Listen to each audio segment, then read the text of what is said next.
This morning on DC News Now, bundle up. It's a DMV First Warn Day as our region braces for the coldest air of the season. Plus, high-speed chase.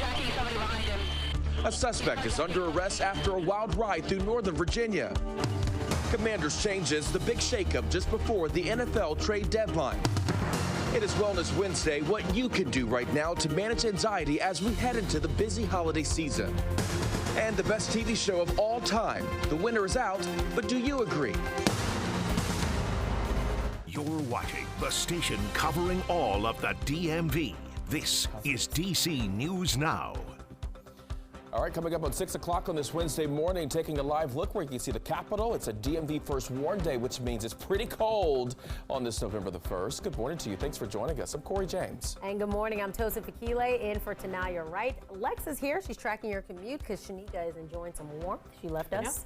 But we're going to go to Jackie first. And Jackie, it is cold, but also it's a little windy too outside. Oh, yeah. So we're going to see a chilly wind through the day today, making it feel even colder than those high temperatures, which will only be into the upper 40s to low 50s. So a bit of a shock to the system, especially for later on tonight when we're talking about temperatures, some of the coldest so far this season. So we have a DMV First Warn Day for today and tomorrow. We will not be issuing DMV First Warn Days whenever it's cold. This is just the first cold snap of the year. We want to make sure that everyone is prepared for it. Temperatures out there right now, starting off in the 30s and 40s, currently 44 in DC, upper 30s Hagerstown, lower 30s Kaiser and Cumberland, starting off mid to upper 30s over towards Luray and Woodstock. That wind is starting to pick up, sustained winds, finding close to 20 miles per hour. So it really depends on location. Certainly noticing that wind picking up back over towards our western zones and some of those higher elevations. Also seeing some gusts in excess of 25 and close to 35 miles per hour. We're seeing that 35 mile per hour gust in DC, and that's enough to make it feel a little bit colder than those actual air temperatures. So look at these wind chills spanning from the upper teens to low to mid 20s back over towards western Maryland and parts of West Virginia. Upper 30s what it feels like in DC, feeling like the freezing mark in Hagerstown. Upper 30s for Fredericksburg. So again, make sure that you are bundled up, and overall high temperatures today will be upper 40s to low 50s. This is below normal for this time of the year. Still below normal as we look ahead towards tomorrow, and then as we get towards Friday, we start to moderate back into low 60s. So at least we have something to look forward to. But overnight lows tonight, not looking forward to this. 20s to low 30s. Freeze warning in effect, goes into effect late tonight and continues into tomorrow morning. More details on that coming up. But Lex is back with the all-important look at those roadways. What's the very latest out there this morning?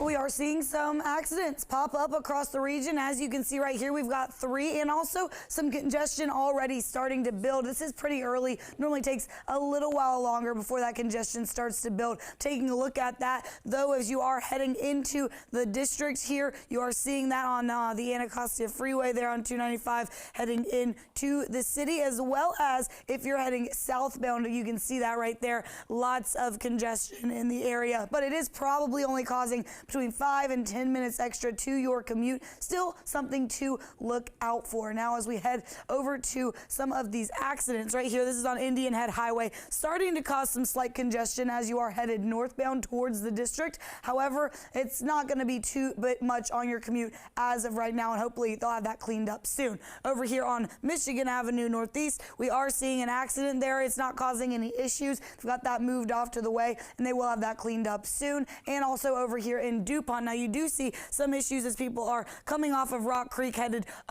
over towards Massachusetts Avenue. That's not part of this accident here, but it is a big piece of congestion. The accident on Connecticut Avenue as you are heading southbound, and you don't see much red or yellow from that, but there are going to be some slowdowns around DuPont Circle, and that's going to continue throughout the morning. That's because of some water issues that they're having, and they are making some repairs there in that neighborhood.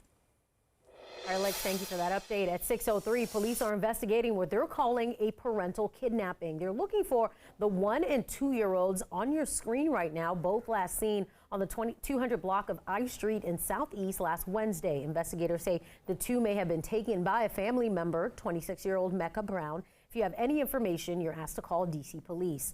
And this is helicopter video out of Loudoun County. It shows police teaming up to chase and arrest a Leesburg man. They say Joseph Daniel is suspected of kidnapping someone in Ashburn on Monday. Daniel led police in a chase, and investigators say the initial Hummer he was driving was stolen. Police say he tried to carjack multiple vehicles and tried to pry the driver's doors open, as you can see right there on your screen. K-9, 9 under the ignition check. He's on the wrong side of the road. Oh, he's getting a car behind him. He's carjacking somebody behind him. He's carjacking somebody. somebody. 123. He's trying to carjack more people. Yep.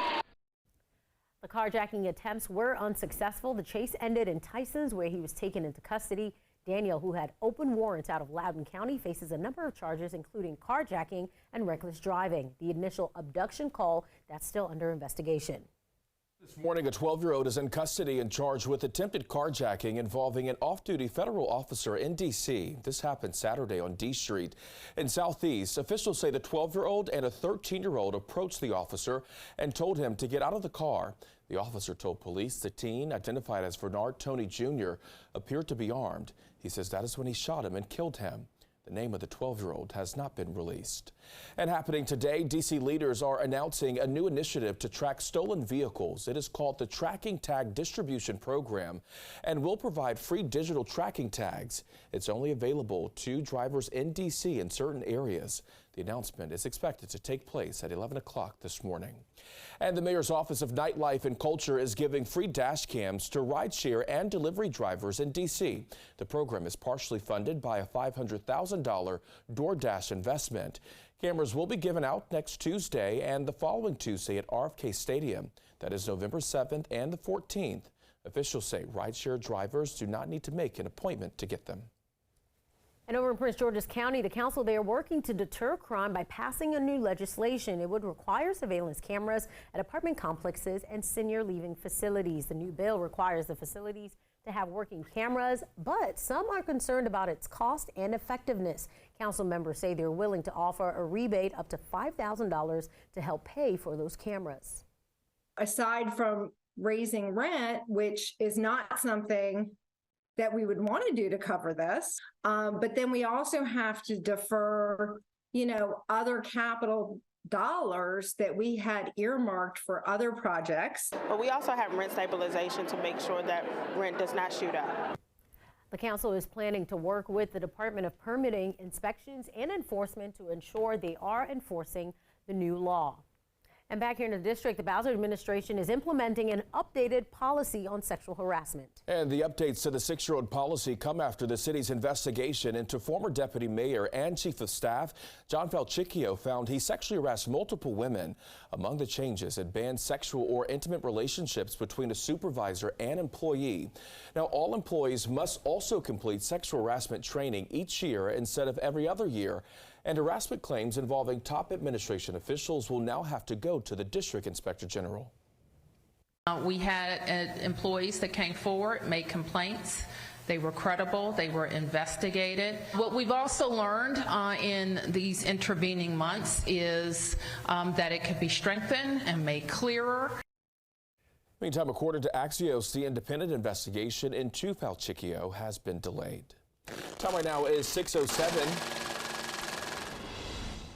And November 1st means federal student loan borrowers will soon have to make their second repayment after the pandemic pause ended last month. And despite the Supreme Court rejecting President Biden's plan for sweeping debt forgiveness, a new, narrower relief plan could help those who need it the most to stretch their dollar. The Education Department released initial details of the new plan earlier this week. They say their goal is to cancel part or all debt for specific borrowers. So here are the people that it could help.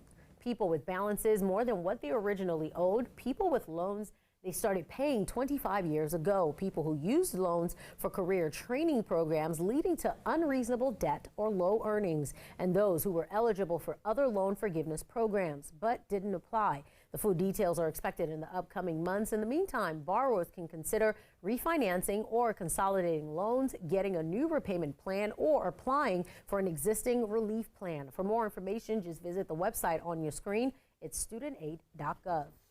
Right now, we are less than a week away from the general election in Virginia, and experts say more than 500,000 college students in Virginia could play a key role in determining control of the General Assembly. Registrars in the state say even if students do not call Virginia home, they are allowed to vote and can use their college dorm as proof of address. They say all they need is a student ID, passport, or other approved forms of identification. Officials say college students cannot bring an out-of-state driver's license to vote. It will allow students to be able to register to vote and cast a ballot on election day, but that ballot that they're going to cast is a provisional ballot, and that ballot won't be actually counted until post-election when the registrar, myself, meets with the electoral board to determine the eligibility of these college students. And early voting in Virginia is open at your local registrar's office or satellite polling center through this Saturday. Election Day, again, is next Tuesday. And at 6:09, plenty of homes remain decorated after a fun night of trick-or-treating. At one D.C. home, it's a tradition. For the 11th year, one family in the Petworth neighborhood is displaying its pirate ship. We had some extra wood lying around, so I decided to build a pirate ship. It means a lot because it feels like we are now part of the community, which we are, and we love our community. We love Petworth and all that it offers. I look forward to seeing what else they're going to do. Each year it gets bigger and better. They bring a lot of excitement to the neighborhood.